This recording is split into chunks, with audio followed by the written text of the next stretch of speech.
Good morning, everyone. Chapter 8, Part 3, Spirit World. Today we're going to talk about everyone's favorite, death. Death. Look at that, you guys. I had my son here, Ishi, and her good friend Maddie, and her daughter Veda. And this is what those two did. Veda and I spent time together. Ishi and Maddie got all this done from over here. But there's more to do.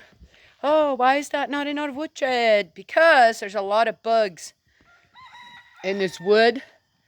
So if I advise people, okay, I make them leave it so that, whatever bugs are in there, number one, you want to make sure you're not getting termites close to your house, which our son knows that quite well, so no doubt he watched out for that. They go on a different pile, and I don't see a different pile, so that's good. But then all them other bugs, the chickens love cruising around all this. Hi, Pearly. How you doing? And, oh, look, here's one. Here's some more over here. There's one here. There's one on the porch, too. This is no doubt the work of Jake, who picks up these big pieces and then he brings them up on the porch. So there it is. It's going to sit there for a few days and then it gets moved after most of the bugs who say, oh, just lost their home, moved somewhere else, and the chickens got their fill. Such great, so nice, so wonderful how things work out like that, right? Oh, here's the piggies. Locked themselves in again. Death. Come on, guys. Oh, look at them. Hello. How are you? It amazes me on... Okay, all right. I have to admit...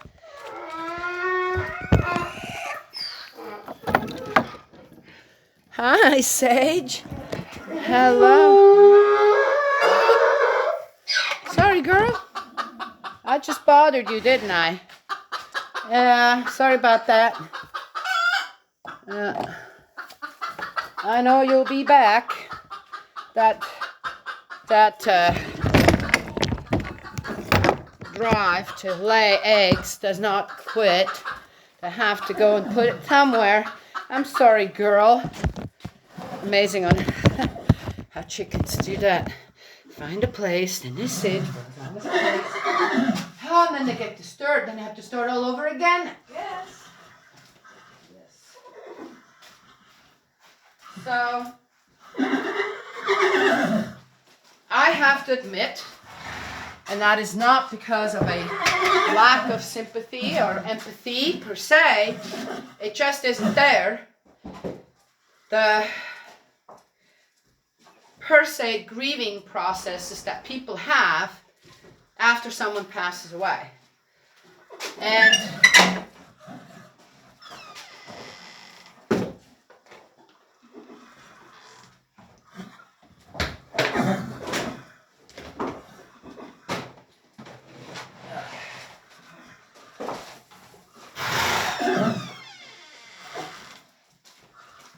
that is that. And that's never changed. Rather, I guess I learned more as I went on in my own life and have had losses the loss of a friend in the spirit on the physical world to spirit world. That whoa, what a lesson that was! Unbelievable! What kind of lesson that was. And it was as heartbreaking and as, tearful per se. It was, and the time that I needed to, okay, well then, was incredibly beautiful.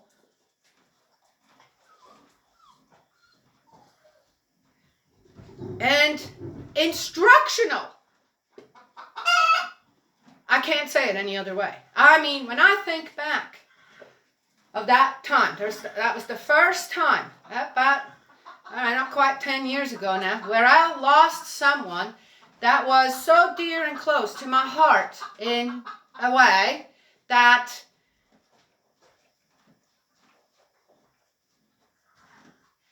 and was part of the passing as well.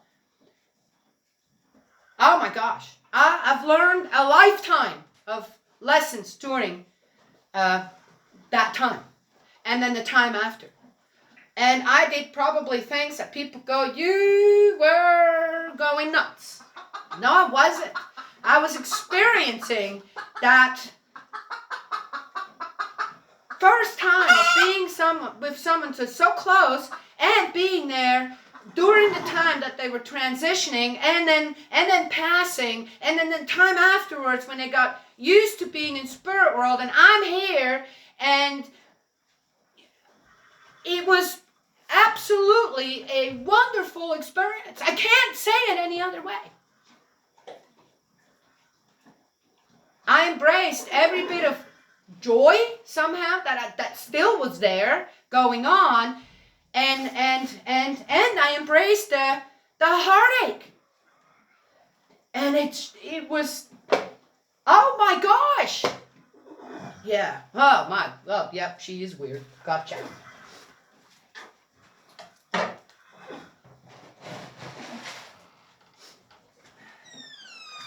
There is one thing that I know when it comes to life and death.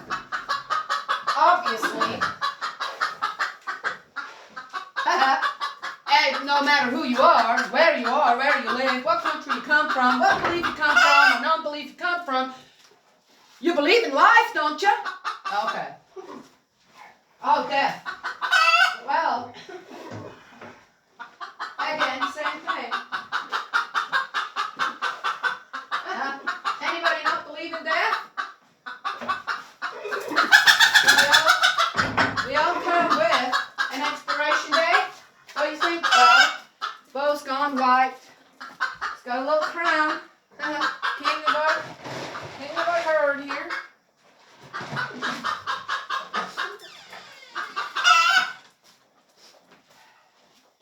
What I found after I experienced that, I also realized, oh my gosh, this is a whole new world for me when it came to the physical and the spiritual life together, united, combined. And even though I had to get used to a physical body not being around anymore, now this was someone that shared many things in my life. We shared it together in both of our lives, and now I'm a part of his spiritual life as well. Oh, wow, amazing. And again, right there, I think that the excuses of atheists, I'm sorry to name you, I don't, go whichever life and way you want to go. But if I don't say it, right, and I go to spirit world and say, well, you had these experiences and we gave them to you for a reason. You got all this illumination and these, what are they called, Maddie? What are they called? These enlightenments and these epiphanies, right, for a reason. And did you share it? Did you share it out there? Did it go anywhere? Oh, is it going anywhere now? Not really, but that's mostly because I'm not willing to force anything upon anyone without them discovering it. Right? So if you discover my channel, and you're going, oh, okay, well, all right, well, I can go with this. There may be something for you there, but I'm not going to go out there, and I will never receive any money for it. That will never happen. They've tried that on Facebook with me. I'm never, ever will. No, I can't. It'll feel dirty. Everything that I do and try to give out there with my own experiences, the spirit world, the physical world, in my own environment, this, that, what I've learned, all these things I have learned in the physical, with the principles of creation, with the principles of love, would start to feel dirty. So I'm leaving it as it is to see who finds it. So atheists, agnostics, that one of them believes somewhat in. I'm coming, guys. In a higher power that directs many things, but then they don't believe in an afterlife. And then the other ones don't believe in anything. You come and you go, and that is that. I'm telling you that your fundamental way of viewing things is missing something. And the one thing that it is missing is that if, as an atheist, you have children, what happened when you had that first child in your arms?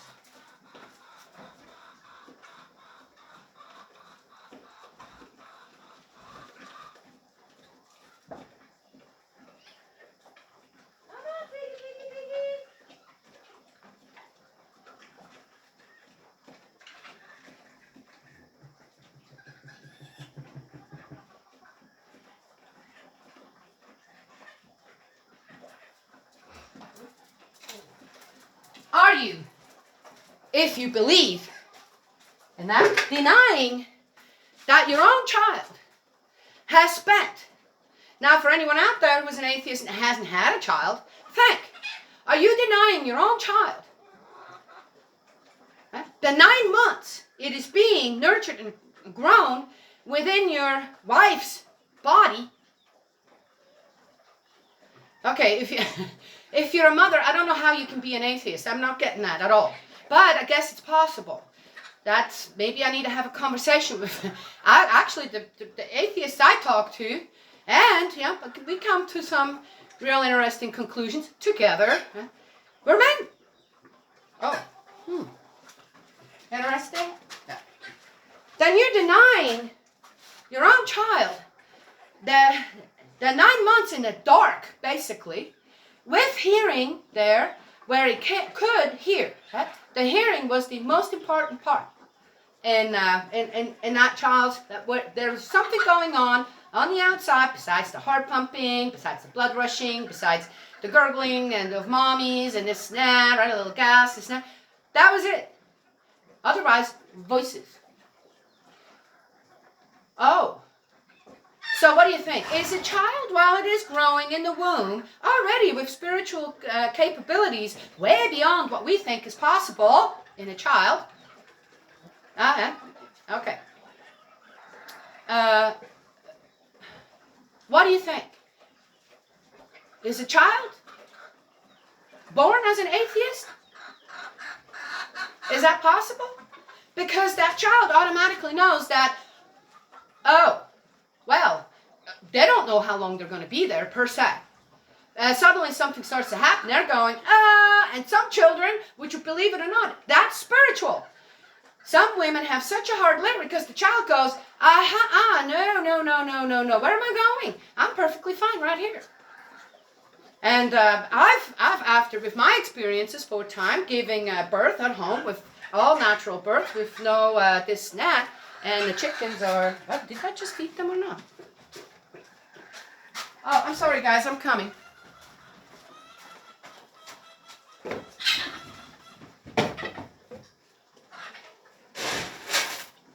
I had the most amazing midwife because, that was a new one for me too. So she said, you want this child. And when this child is baked, you make sure you get it out of the oven. You get it out of the oven. Okay. You are ready. You are having this. And you transmit that thought. You talk, okay, it's about time. It's about time for you to come out. But what did I just say? Your baby can hear you. A baby can hear everything around it. Just about.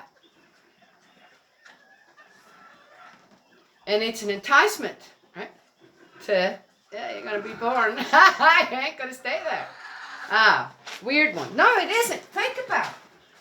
Now, as an atheist, you're willing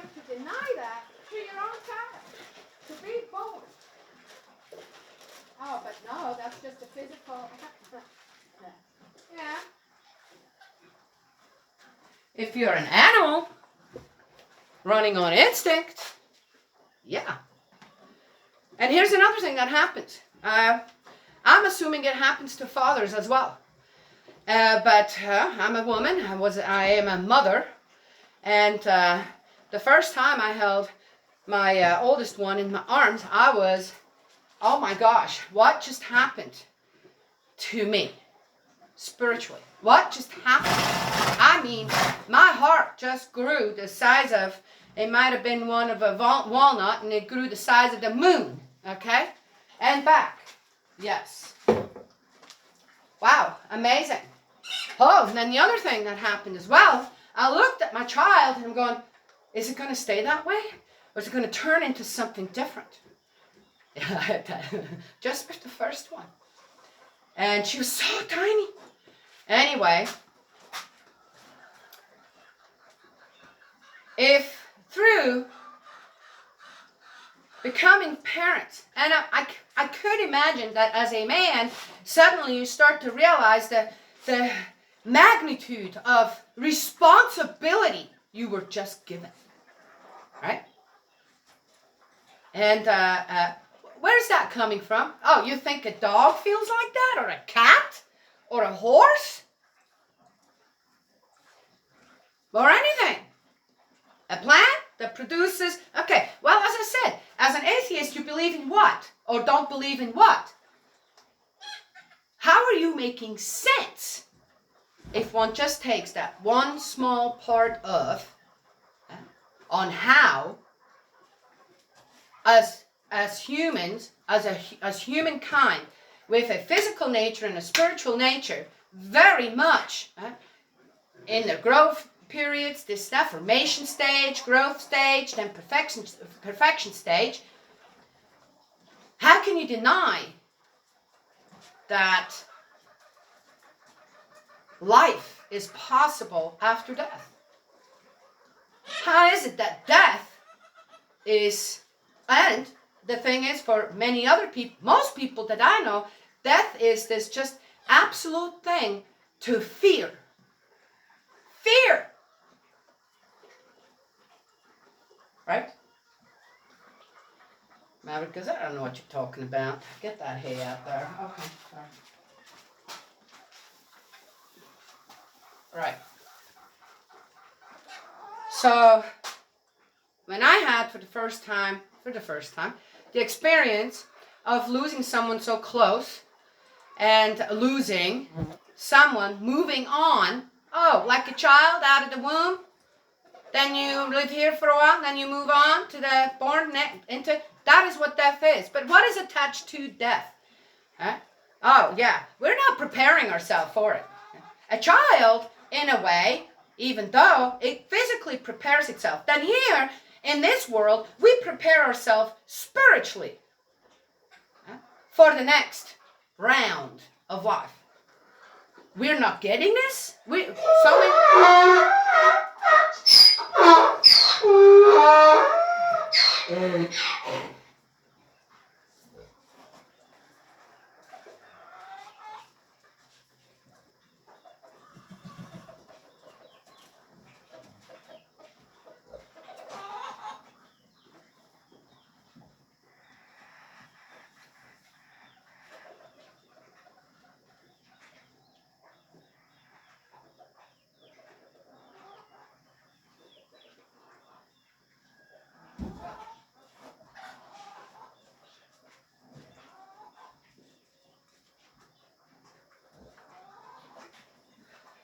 You guys done? Are you done? I'm going to let you up first. Because the piggy is out there again. Huh? You go up. Right, watch out, Maddie.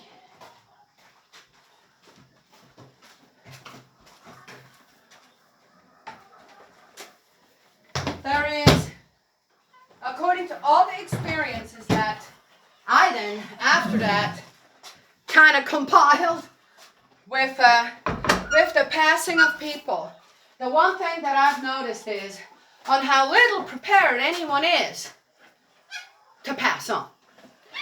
Oh, Wait. Well, one doesn't have a choice. When the time comes, then the time comes. Sometimes it comes, really, they don't have an accident, for example, or your life gets taken by someone else. Come on, get up.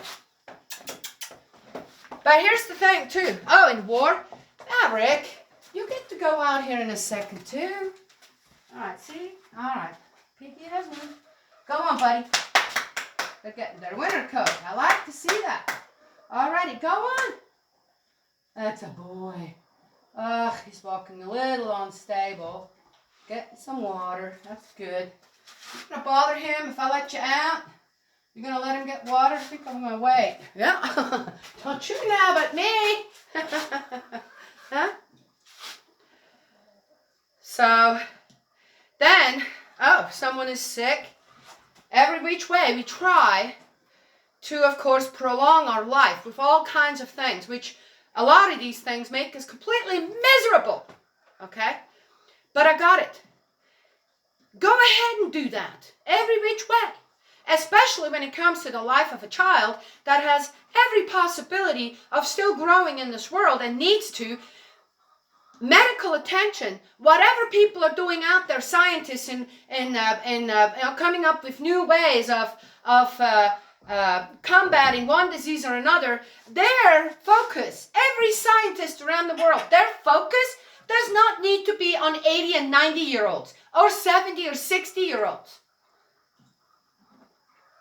That's okay too. I'm not saying that's all right too. But the balance is so off when it comes to who's actually taken care of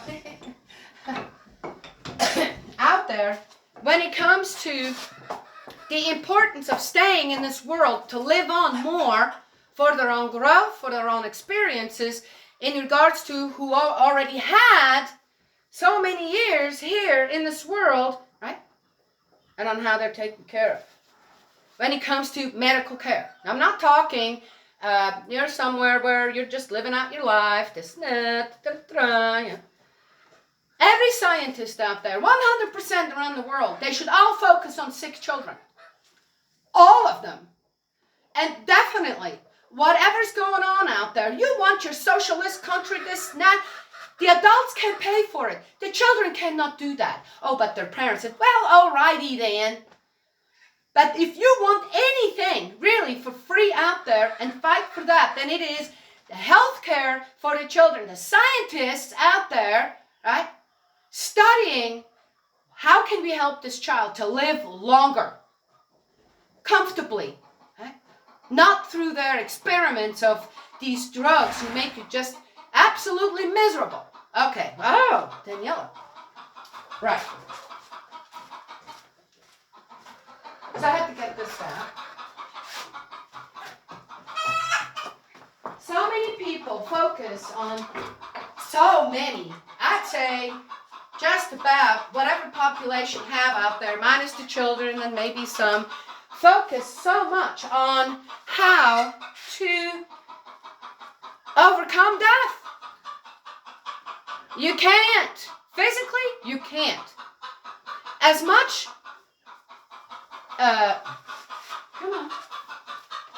time and effort is put into all that. How about putting some time and effort into, all right, I'm going to experience death with my loved ones.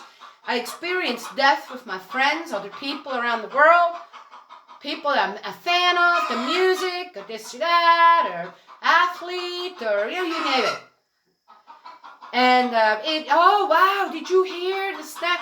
And of course, with certain people, if a person is in your heart, you are going to feel it the most, right? Then it suddenly is very dear and close to you.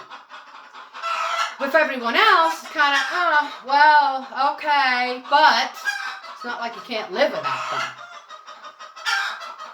There's very little time that goes into, okay, yeah, I'm growing. After you reach a certain age, which is in the 20s, you're going, okay, what am I going to do with the rest of my life for as long as I have?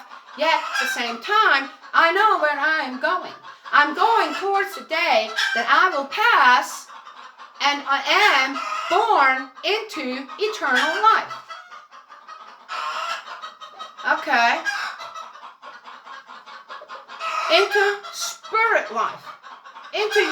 You will be born into your spirit body. Completely. Whatever you feel right now, that's all there, this neck. Except for the flesh, the rotting flesh, the flesh that gets sick, the organs that can't always keep up, right? And all that.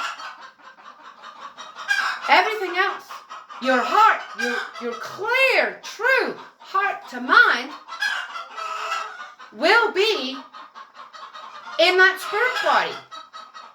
That will be there. In that world. In that spirit world. Either in, okay, that way. Why are so many people afraid of death? Why do so many people grieve to the point of destruction, and their life just evolves then suddenly only around the passing of someone? The regret, the constant pain, the constant, why? Because you don't have to have that. The chickens are all this, I can't get away from that.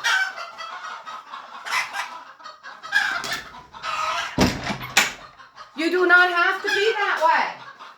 Why are people out there like that?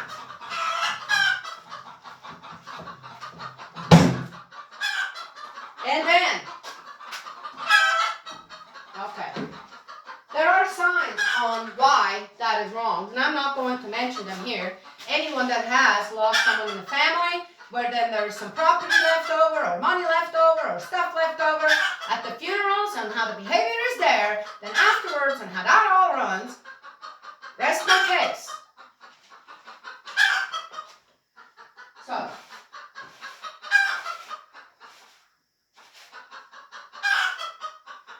not going to give a big old lecture here, on how to behave after someone's death or before they pass away, or how you prepare yourself, this, that.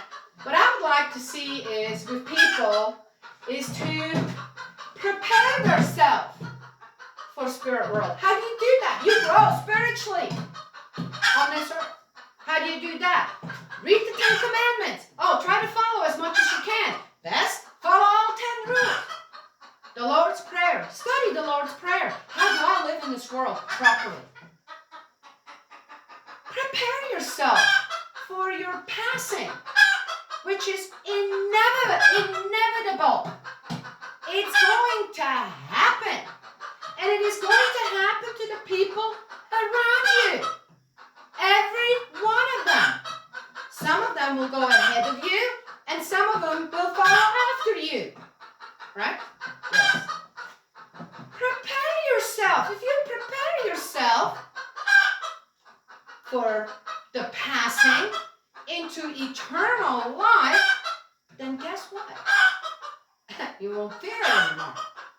Because you're ready anytime. You learn some other things as well, which I think everyone should experience on their own. Yes.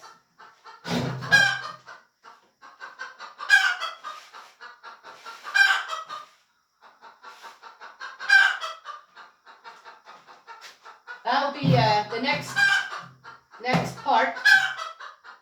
People who have passed on, what are they doing? Where are they at? Who are they with? Yes. But today, short one. Prepare yourself. Put so much effort. People are putting so much effort into, and so many prayers. Oh, pray for so-and-so. Yeah? I'll tell you what. It always depends if a person then just vegetates alone. That's very sad. Because they could already be in spirit world taking on the job. Okay, but, right. there is always special circumstances in this snap when it comes to a person getting ready for Spirit World. Physically, they're just breaking down and they are going to go. And then, oh well, all this stuff can still be done here, this snap, okay. Instead of preparing the person, prepare together with the person to enter eternal life. Well, I've done that. I've done that many times with people. Lots of times noticed, oh, something's not quite right here, we got it. And then everything was fine. After that, everything was fine.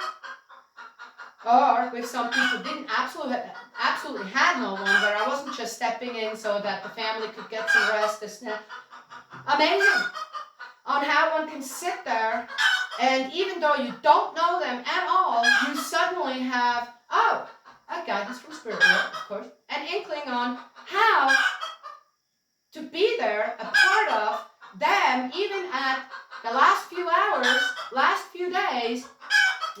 Give them some kind of a security, right? And strength and courage and willingness to pass on. Oh. Yeah, it's beautiful. If it's done according to the principles of love, it is absolutely beautiful to be able to do that for someone and with someone. Death is not the end, number one, and death is not horrible, number two. Death, the passing on into eternal life, for, horrific situations out there that are happening to people because of the beasts that are part of our society, is a release often.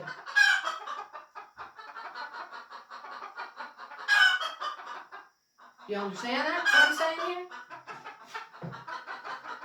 And of course, the best thing for the families left behind or whatever is when they do find closure. Say a body can be found. Then you move on. Then you, we know now where our son, our daughter, our father, our mother, our cousin, our friend is. Now we know. Because there is physical evidence that they have passed on. Right? Yes? Okay. Yeah.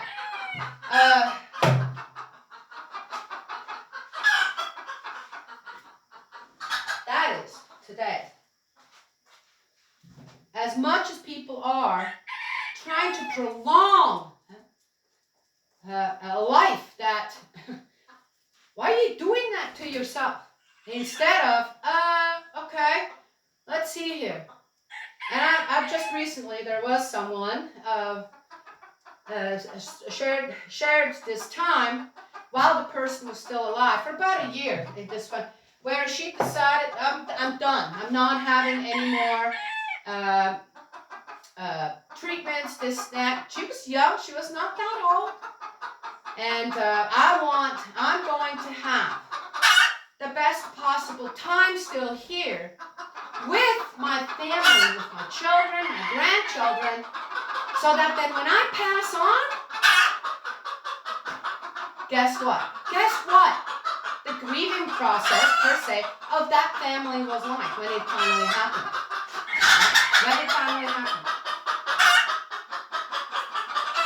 That's preparing. In a way, there you go. Have an example of someone who did that. I'm sure there are other examples out there. Pet chickens out there. Hey! You're in our way. So anyway, that's what I wanted to share. So one just gives up. If you listen to the whole video, you know that's not what I said. At all. But if one needs to have the excuse to stay in their morbid state of death and the fear of it, then be my guest. Go ahead and keep doing that. Here I'm telling you, don't do that. For your own good. For everyone else's good around you. Right? And find the warm embrace of our Heavenly Parent when your time is right.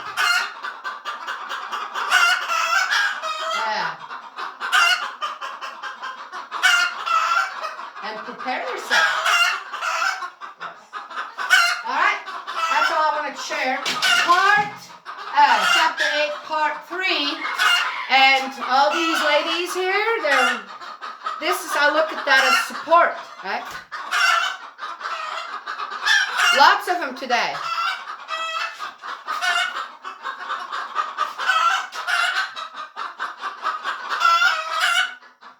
She's beautiful. They're all beautiful.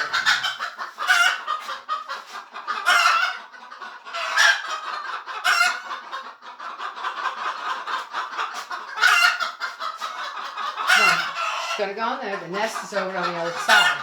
She's going to go there. And she's going to move over. Tuck.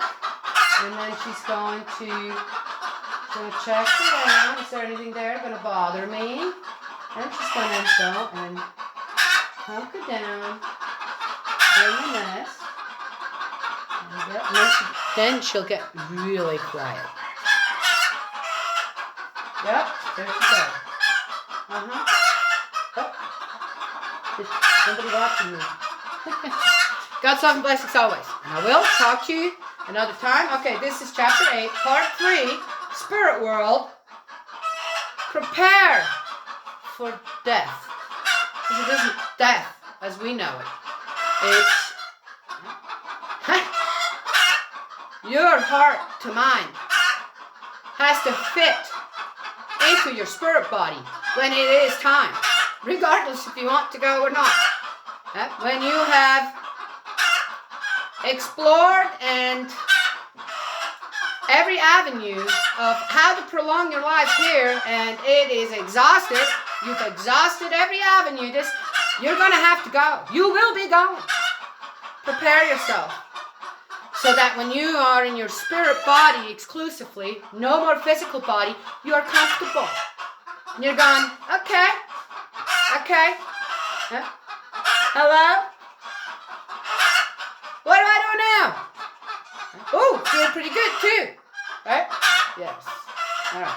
That's something blessed as always, and I will talk to y'all another time.